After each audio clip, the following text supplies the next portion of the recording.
ndagusuhuje wowe ukurikiye ku Mugereka TV. Imana iguhe umugisha. Icyo nkwibutsa no gukora subscribe, ugakora share, ugatera comment, ukatubwira ukuntu ikiganiro wacumvise, ukanalikinga, ibintu bikomeza kumera neza kugira ngo ujye tubona ibindi biganiro dushyiraho. Ngira ngo mwese mubizi ku itariki 10 ubwo byari kuwa gatanu, hari kuwa gatanu ejo hashize, hari kuba igitaramo cyitwa Icyumba cya Rap. Igitaramo cyanabaye aho abahanzi bagiye baperforminga, harimo nka Zeo Trap, JC, Riderman, Kavuyo n'abandi benshi bagiye baperforminga. Gusa ikibazo cyaje kuba muri kino gitaramo, itsinda rya Tuff Gang cyarangiye ridaperforminze.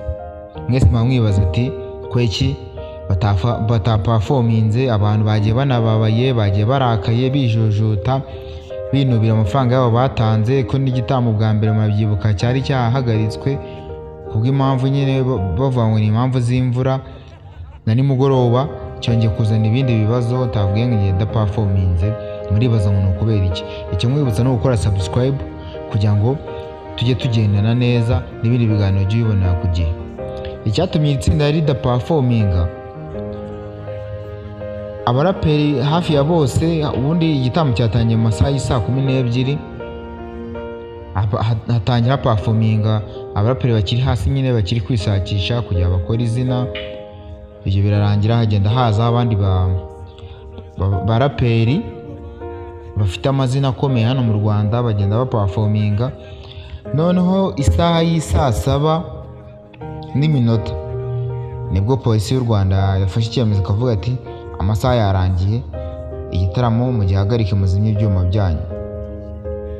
Ikintu bakoze, ikintu MC w'igitaramo yakoze, yavuze ati kambwire itsinda rya Tuff Gang rize risezere abafana, rinababwire ibibaye batagenda bijujuta. Nibwo Tuff Gang yaje iza kubasezera, ariko nabwo abantu bagiye batishimye, baseta ibirenge, bababaye, kuko iriya ni itsinda rikomeye cyane mu bindi Rwanda, abantu banakunda n'ubu bagikunda.